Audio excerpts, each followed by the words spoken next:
On this week's episode, a writer's strike may affect some of your favorite TV shows. Steven Spielberg shares his regrets over one of his most famous and beloved movies. It is the 40th anniversary of Return of the Jedi, and the sequel to Good Burger is being filmed right here in New England. This is The Hub on Hollywood. I'm James. I'm Jamie. Let's get that Good Burger going. Let's munch on.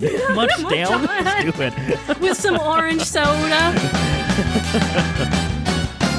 Yeah, gotta love that orange soda. Gotta love this episode of The Hub on Hollywood because we have so many fun topics and cool New England news that's starting to unravel right now. But we first, Jamie, have to talk about what could be affecting many TV shows, especially those appearing on streaming services, and that's a writer's strike. That is right. So the potential for a 2023 WGA strike is looking very likely. As of this recording, we don't know the outcome yet, but May 1st is the deadline for making that decision about whether a new contract will be approved, and it's not looking great, James. This would be the first writing strike since back in 2007, 2008, which had a huge impact on the entertainment industry back then. Yeah. And you said it, streaming is the problem here. That is what writers are most upset about. Yeah, like there's a new project, new movie, new TV show that's appearing on the plethora of streaming services out there right now. And because of that, apparently that's stretching thin a lot of writing talent. And there's so much demand for it. And, you know, obviously the demand for it to work is there to fill this need. But because of that, we're having writers that are, when what they say, they're getting unfair deals, unfair contracts with many of these projects where they're getting paid the bare minimum. They're working so long and it's just not worth it, and they're tired of it. And so right now they're looking at this strike. And you mentioned the 2007-2008 writer strike, and I remember that because at the time I was just graduating high school, and at the time I still love Conan O'Brien, but he was he had his show back then on late night, and the writer strike happened, and it was during that period where they write all their stuff like the day of. All those late night talk show hosts, they write everything the day of, and because all the writers went on strike, they had to fill time with completely improvised like bits, topics, interviews, and everything like that. And that was some of the most creative stuff, and stuff that we've seen on the late night platform. But at the same time, you can tell that after a while, it was straining the industry, not only for the late night shows, but also of every other TV show out there. I know Lost was a big show that was impacted by the writer's strike, which led to many people saying the reason why the quality went down during that period. But we also saw the rise in reality TV shows too. That's right, including what was that show that that gave us the last president of the United States? Oh, The Apprentice. The Apprentice became big during that time as well, and some people credit that success of The Apprentice with the writer's strike at that time. Yeah. So serious business here, people. Let's get back to work. But you're right. It's the variety shows like SNL and the late night shows that are impacted first, like immediately, followed by scripted television.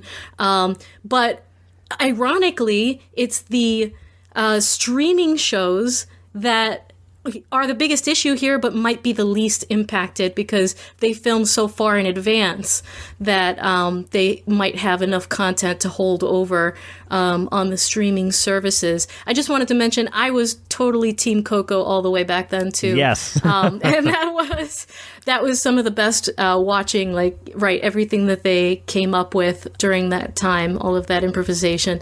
So I mean, everybody makes do in the way that they can to keep the entertainment churning out, but there's definitely issues here that need to be resolved.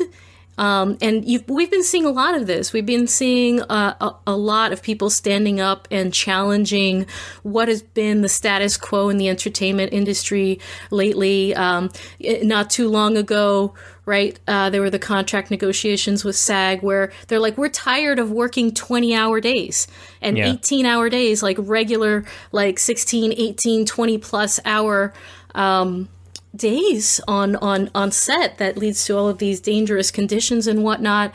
Push for more safety, pushes against sexual harassment. So, cleaning things up. But anyways, we're going to see how this turns out, how it's going to be impacting your favorite shows. Stay with the Hub on Hollywood. We'll have more for you next week as we see how this all shakes out. Yeah, and one thing else that we're going to be keeping our eye on and looking out for is the production and the development of Good Burger 2, which will be filmed in Rhode Island this summer. That's great, because this has been like 20 years in the making, a sequel to this childhood Nickelodeon classic that many of us grew up watching. Welcome to Good Burger, home of the Good Burger. Can I take your order?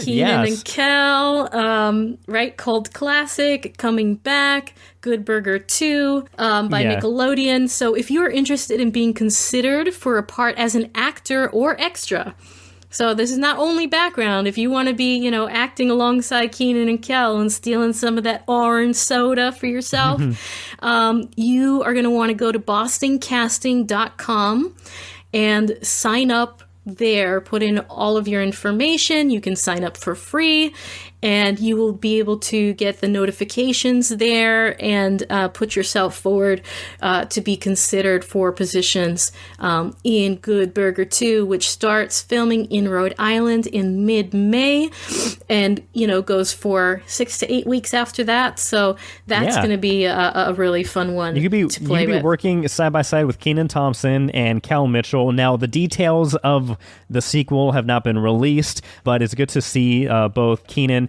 and Cal reprising their roles as Dexter and Ed. Again, just another film, another big, high-profile film that is filming in Rhode Island. The last one, of course, was Hocus Pocus 2, which came out on Disney Plus last fall. Even though it's not Massachusetts where we are, Boston-based, it's good that we have more movies and projects popping up and filming in New England. We got to spread the love a little bit. That's right.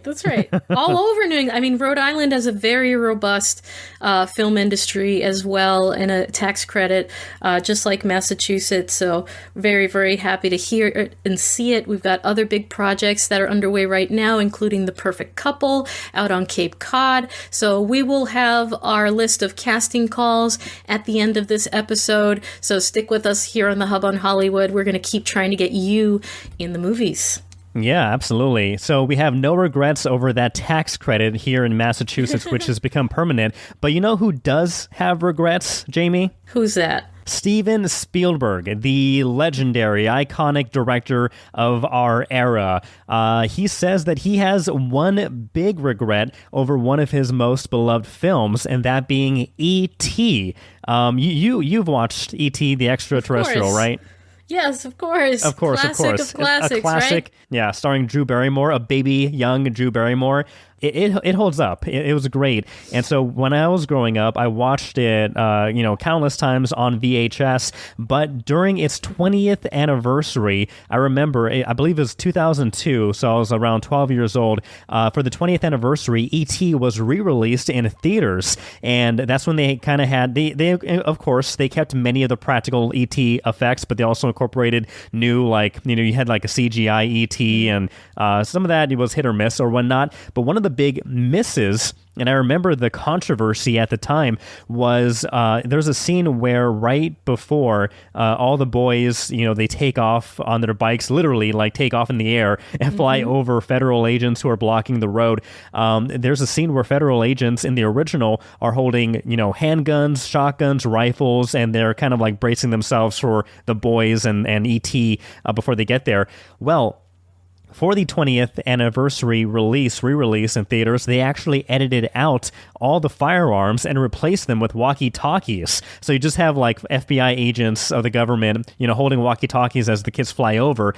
And since then, Steven Spielberg says that, he regrets that he revised that, and he doesn't believe that any movie made in the past should be revised based on, how we view things in the current modern day. Yeah, first of all, do you remember that controversy when that whole thing happened? No, but I completely agree with Steven Spielberg on that. And I think one of the things, it was something that happened a lot in the early 2000s. Yeah. So especially with like the re-release of Star Wars, where so many things were edited, added, removed, changed. Han shot first. Oh my God, look, listen, if it's a classic for a reason, right? It's perfect for a reason. Everybody loves it for a reason. There's no need for you to go back and change it. Just because you can does not mean that you should. And I think that was what the allure was. That was the temptation back in the 2000s when all of this CGI technology was really coming along, and now you could do all of these different things. And the temptation was to go back and fix what a lot of these filmmakers thought, like, oh, I want to improve it. I wish I could have done this back then. I wish I could have done that. Better. Or yeah, exactly. Like but CRISPR. CRISPR is fine, if you want to you want to make it higher definition and highlight the colors, and all of that, make it look better is one thing. But when you start changing the content of the film, and in some cases the music, some cases, adding things to it, it takes away from what made people love that film in the first place. At some point, when you create art and you release it out into the world, it's not yours anymore, right? It belongs to everyone. And I think it's kind of selfish to go back and try to make those changes, especially for things that, people love so much. So I'm kind of happy to hear that Spielberg has come around and said, you know what, that was a terrible decision. Yeah. And, I hope that, the big filmmakers like that have, and any filmmaker, really any artist, can kind of understand that and see that, these things belong to everyone, and you shouldn't change perfection, right? And right. He makes the point, right, that as society changes and societal standards change, we look back on these movies and we can see what it was like back then, and it's kind of important to have that contrast. It's important to go back and be able to see those things and see how far we've come. So you don't need to change it. You don't have to. Yeah, he said it best when he said, our movies are kind of a signpost of where we were when we made them, what the world was like, and what the world was receiving when we got those stories. And as you mentioned, like, it's not a problem to make things look better when it comes to like a high definition, or to make the colors really pop. Going back to Star Wars, I hate what George Lucas did when he throws in random aliens, and there's one scene in particular where like R2-D2 is covered by these digital rocks. Where like, why are you adding so much? The scene where Han Solo is in the cantina and he shoots Greedo first, and they changed that so Greedo shoots first, and then you have this kind of wonky edit where it shows like Han kind of like jolting to the right, missing a blaster, then shooting. No, Han shot first. However, I will say one great thing that they did do, George Lucas did in the edit, was like the Death Star explosion. If you look at the original explosion of Star Wars or Empire or Return of the Jedi, where the Death Star explodes on YouTube, you can see the original one. It looks, like 1970s, 1980s kind of effects of an explosion. Nothing too impressive, but nowadays they edited it so when you see the Death Star explode, it looks like a legit awesome explosion. And so things like that changes impact, but doesn't change the story. So you can make things better, but you can also, if you're not careful, overcorrect too much. And then that messes things up. Well, that takes us very perfectly into the 40th anniversary of the Return of the Jedi, which is, right, they're going to be bringing it back in theaters. But here's my question, okay? Talking about Return of the Jedi. I loved the music at the end of the Return of the Jedi in the original. The first song that they have at the very end, and it's so joyous and everything, and then you go back and the newer version, right, after the remastering, they had a completely different song, and they added all of these different scenes from around the galaxy. And it's like, why'd you change the music though? It's like, that is it's the pinnacle, right? It's the epitome. You've gotten to the mountaintop, right? We're at the end of this entire amazing trilogy, and so much memory and feeling is associated with the music in particular. Yeah. Why would you change that? That's what made me upset. So what version, right, what version is coming out this 40th anniversary? So I believe it is, I believe it is the new, like, remastered one. And so what you will see on Disney Plus currently, which I actually just watched a few days ago also, just because of, I watched Star Wars Empire Strikes Back with my newborn baby, and I was like, okay, I need to see part 3, just because it was like, it's like an aftertaste. Like, you got the first 2 movies, you got to finish it off, top it off with the final one. And so I watched it recently, and they had, as you mentioned, the new ending where they kind of like explore or pop in different parts of the galaxy, different planets, where they're all celebrating the end of the Empire. And like, okay, like, it's not egregious, but yeah, I totally understand. When you watch it as a kid, you have something imprinted and burned into your memory, and then all of a sudden when they have it changed and you watch it again, like, in your brain something's slightly off, something's like, not perfect. So I did get that feeling. But one thing I will say that I do like, some people find it controversial, but at the very end where Luke, Darth Vader's body is being burned in that, burial ceremony, and then you see Obi-Wan Kenobi, you see Yoda in their Force Ghost form, and then you see Anakin Skywalker, but the Hayden Christensen version. I actually do like that they added Hayden there. I know some people were saying that they were upset that they replaced the original Anakin Skywalker in the original films, but it's to each their own, I guess. And at the end of the day, that's what it comes down to. But that's one change that I didn't mind too much. But the over celebration, extra planet scenes, yeah, like, you didn't need that. I'm more upset about the music, and I love Hayden. I'm cool with having Hayden, put in there and kind of connecting all of the new movies that they had created together. That's fine, but it's just, it changes the feeling a little bit. And I went through a lot of trouble. Well, rather, my husband went through a lot of trouble to find the original, unedited, pre-2000s Star Wars trilogy on DVD for me. And that's what makes him such a wonderful, wonderful husband. And that was one of the greatest gifts that I've ever gotten, so that I could see it in its original form, and what spoke to me, what changed my life as a kid, watching Star Wars for the first time. But that's wonderful that it's back out in theaters, 40th anniversary from 1983. And even with the changes, I feel like, this is maybe something that I can take my son, who's 7, to the theaters with me and get to experience in that way for the very first time. Because you and I, this predates us, right? We didn't get to see Star Wars in theaters when it first came out. VHS, baby, that box set, the triple VHS box set is how we grew up. But that's right. Yeah, that's one movie I would love to see in the theaters. I would also love to see Jurassic Park on the big screen, because that's another movie that I saw as a kid on a VHS, time and time again.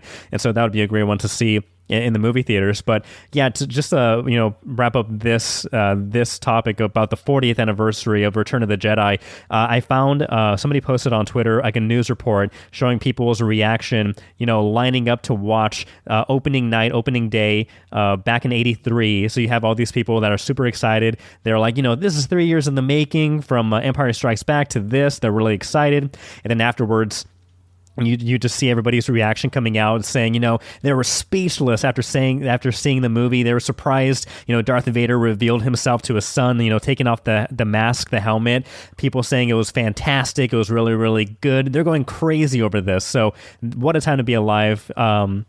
It's very rare when you're in that moment, when you're watching something for the first time, and you realize, like, this is something that will last. This is something that is incredible. So kudos, and it must have been amazing for those guys, those people, to see it back then, opening night, and then think 40 years later where we are today with the amount of Star Wars we have from the big screen to Disney Plus and everything else in between. It's a crazy journey Star Wars has been on. Yeah, it has been, for better and worse, but for better too. There is so many great stories, so much igniting generations of people's imagination, and we're two big Star Wars nerds here on the Hub on Hollywood. So are you guys going to go see it in theaters? What do you feel about the remastering versions and whatnot? Let us know. Of Star Wars or E.T. Let us know Yes. about your thoughts on the whole, regrets of Steven Spielberg. Is he making too much of this, or is he on point? Some of these movies should not be touched. He did jokingly add, Steven Spielberg, saying, nobody should ever attempt to take chocolate out of Willy Wonka ever. And I can agree with that. Like, you don't want to change the core, the essence, the vibe of some of these classic movies. But comment down below. Let us know what you think. We are on Facebook. We are on Twitter, Instagram, TikTok, at Hub on Hollywood. Join the conversation. You can also listen to this podcast on any major podcasting streaming service like Spotify, iHeartRadio, or Apple Podcasts. Be sure to give us a 5-star review and share the love. Absolutely. And if we might continue on this nostalgia train really quickly, I just wanted to give a shout out to James O'Leary, who listened to our last podcast where we were talking about the Power Rangers movie that just came out on Netflix, featuring some of the original cast 30 years later. And James says, he says, yes, it was great, surprisingly emotional, especially at the end when they played the clip of Kimberly singing from the original series. He says he was a little disappointed with the quality of the Zord battle, like the CGI Zord battle on the moon. But overall, he really, really enjoyed it, as did I. Lots of cheering and laughter with that. And if I might, James, just for a moment, I'm going to shuffle our order just a little bit, since we're on the nostalgia train. Do you recall a little boy who also inspired our generation back in the day? His name was Ash Ketchum. Oh, how could you not? How could you forget that guy? And he had a dream. And he had a dream to be the very best. Like no one ever was. Yeah. And so right now, my son is obsessed with Pokemon. And I think a lot of kids are right now, which is just amazing. You know what, like 30, 35 years later, kids are still collecting Pokemon cards, and now they've got like Pokemon Go and all of these other Pokemon games. And so my son first got obsessed with Pokemon Go on the phone, which is the not virtual reality, the augmented reality game, right? First of its kind that came out. So you walk in the world around you and Pokemon is suddenly all around you, right? And I'm like, well, he cannot fully appreciate this until we watch the originals. Of course. And so we've been on Amazon Prime watching the original 1997 OG Pokemon Indigo League series. And he is just so fascinating, having so much fun. And I just wanted to say, James, like, I wish that kids' shows and movies were still like this. I feel like for some reason, like, things have gotten like more overly realistic and overly dark, and even the villains in the original Pokemon, like the Jesse and James, right, Team Rocket, were so silly, so dumb, so fun, and it's so full of heart. Yeah, and teaches you life lessons. Yeah, like don't steal. Don't overfeed your Pokemon. Don't overfeed. Stop getting electrocuted. Don't do all of these ridiculous things. Anyways, but it's just been so awesome, like going through and re-experiencing Pokemon with my son, and now he runs around with the neighborhood kids and they like play Pokemon. Like they invented their own little Pokemon names for each other, and they chase each other around and do attacks and stuff. Excellent. And it's just I'm so happy that it's still here, and it's still like this feel good, light and fun things that kids can experience and have like that genuine great innocent childhood experience. And James, I have a challenge for you. Oh no. I have a challenge for you, right? And for anybody out there who's listening, challenge yourself right now. Do you remember the lyrics to the original song? Yes. And can you sing them for us okay, right let's now? See. Okay, we have to do it together. Can we do it together? We can do it together. All right. Okay. 3, 2, see how this goes. And 1. I wanna be the very best. Like no one ever was. Bum, bum, bum. To catch them is my real test. To train them is my cause. I will travel across the land. Oh, we're going. I was going to second verse keep there. Keep going. I will travel across the land. Searching far and wide. Teach Pokemon to understand the power that's inside. Pokemon, gotta catch them. And then so on and so on. Yeah. It's you and me. I know it's my destiny. You teach me and I'll teach you. Pokemon. Very good. Very good. All right. Thank you. It goes on and on and on. It's a very long song, but I'm impressed. Good job. No, of course. That's seared into my mind. But did you know that the Ash Ketchum legacy story has come to an end? It was this past year where he finally became the very best. He became a Pokemon master. Yeah. Is he still 10 years old, though? I think he's 12 years old, yes. He never aged. But he finally did it after 20 years. That's awesome. Congratulations, Ash. And, and it's funny, we talk about things that have been altered and changed.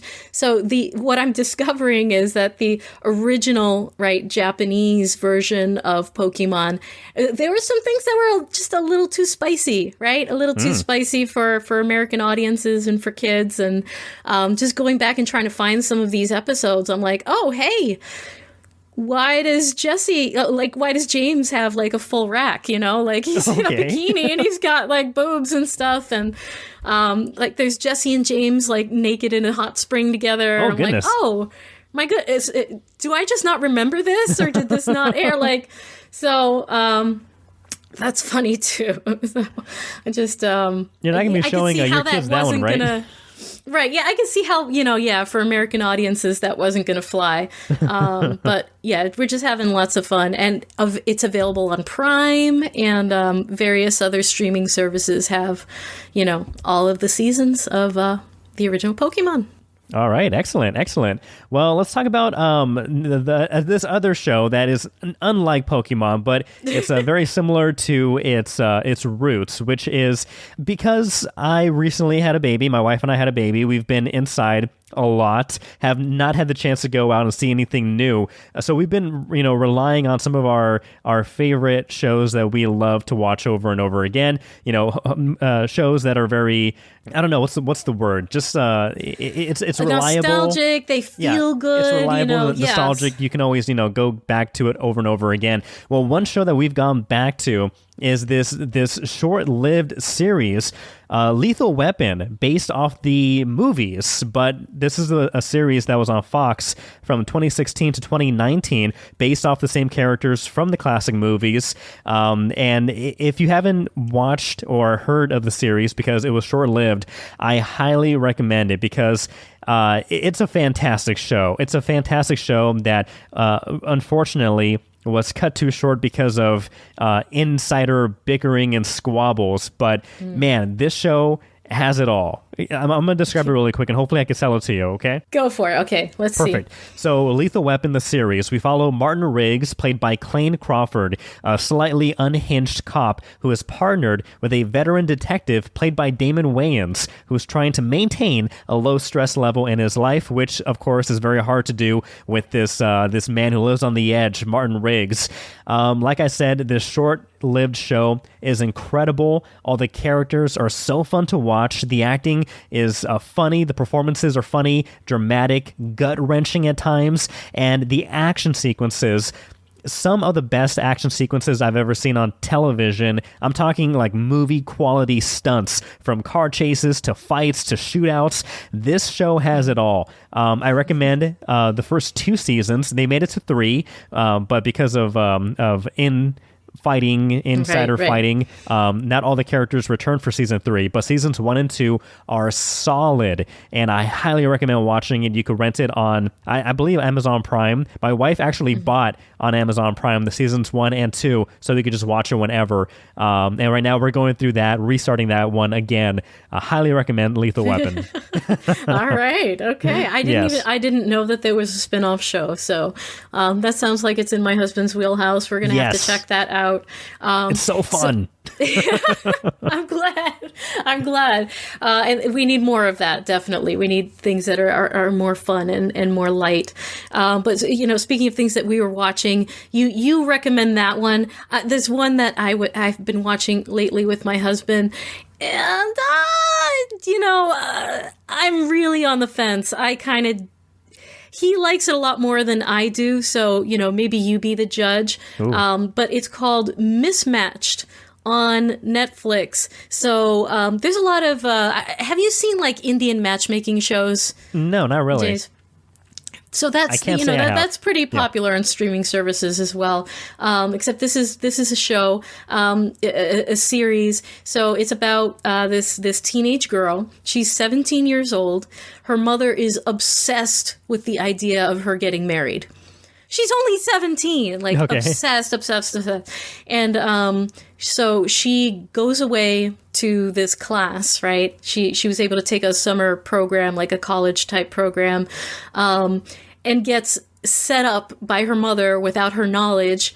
And this other boy who really likes her, has this big crush on her, thinks he's going to be meeting his future wife, and is sorely disappointed because she is very angry about this situation. So they have to sort of strike up this tentative truce and friendship while attending this summer program. So here's the thing. They're definitely laugh out loud, kind of sweet moments here in this show. But it's there's so many red flags, kind of cringy things that I don't think really work. Mainly that she is 17 years old. And all she wants to do is go to school and study something and be the best at that job and, have this amazing career and start her life. And everyone else around her is just obsessed with marriage and dating and love and forcing this upon her. And she is naturally just super pissed off about it. But all the other characters are like, oh, what's wrong with her? What do you mean what's wrong with her? She's a child who wants to go to college and go to school and start her life. And everyone is just kind of trying to bring her down in this way. So I'm watching this show because I'm rooting for her to not hook up with anyone, not get into a relationship with anyone. I'm rooting for just pure friendship and for her to, kick this class's ass and go off and be the super professional that she wants to be. So that's Mismatched on Netflix. My husband likes it a lot more than I do. Oh, that's funny. I think it's cringy, but there's definitely really funny parts to it. It's half in Hindi, half in English. So if that's your cup of tea, Mismatched on Netflix right now. Okay, well, we'll let our audience be the judge. Which one do you prefer? Lethal Weapon, a show that I am sold completely on, or Mismatched, which has mixed reviews in Jamie's house? Yeah, or Pokemon. Or Pokemon. Hey, go to Pokemon. Pokemon is also a safe bet, a fan favorite. Again, well, this is a great episode. Thank you, everybody who tuned in for this one. Let us know, your thoughts. Again, you are part of this show too. Join the conversation. We will love to give you a shout out, as Jamie did before. And, we do this for you. We want to hear feedback. We want to hear your reviews, your takes on these stories, on these topics, and on these shows. So comment down below, leave a like, leave a 5-star review, and we'll keep this train rolling. That's right. And stick around after the credits. We will have casting calls for this week because we love to get you in the movies. But until then, we'll see you guys next week. I'm Jamie. I'm James. Bye. Thank you for sticking around to the part of the Hub on Hollywood where we get you in the movies. All right. We've talked a lot about Netflix this episode, and now Netflix is shooting a series on Cape Cod, in Chatham, and they are looking for a number of people to play waiters and waitresses. This is the Nicole Kidman series, limited series that's being filmed right now based on the book of the same name, The Perfect Couple. So they're looking for people to play waiters and waitresses who have real waiting experience. That should be on your resume. So there are 10 dates in particular that they are looking for. It's May 10, 25, 30, 31, June 8, 13, 14, and July 6, 7, 8.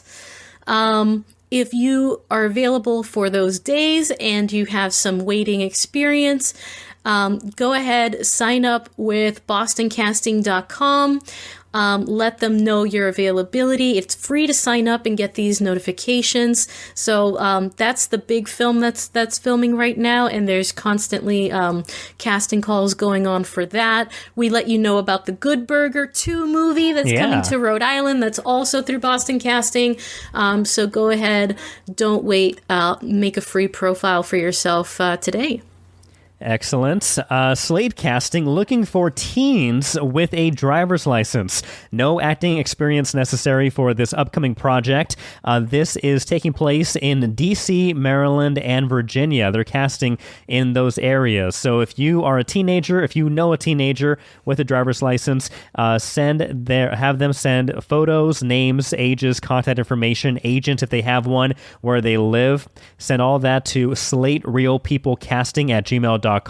If you are cast, pays $750 for a one-day shoot. slaterealpeoplecasting@gmail.com. All right, and Boston Casting is looking for wheelchair users between the ages of 20 and 40 for an upcoming commercial project. This shoots May 19th. It pays pretty well. So you're going to want to send a current photo, phone number, email, location where you are based. And in the subject line, write wheelchair user / your name to Boston Casting Submit 1 at gmail.com. All right, a lot of great casting calls. Of course, we only bring the best. So again, if you match any of those descriptions, or if you know someone who matches any of these descriptions, go ahead and send them this link to this podcast. Get them discovered, get them made, and get them some work. That's right. And then come hang out with us on set. Absolutely. And we love featuring filmmakers, actors, anyone in the film industry here in New England. If that is your passion, that's what you do, reach out to us here on The Hub on Hollywood. We would love to feature you and your work. Excellent. Well, this has been The Hub on Hollywood. Catch us next week. But until then, I'm James. I'm Jamie. See you then. Bye. Bye.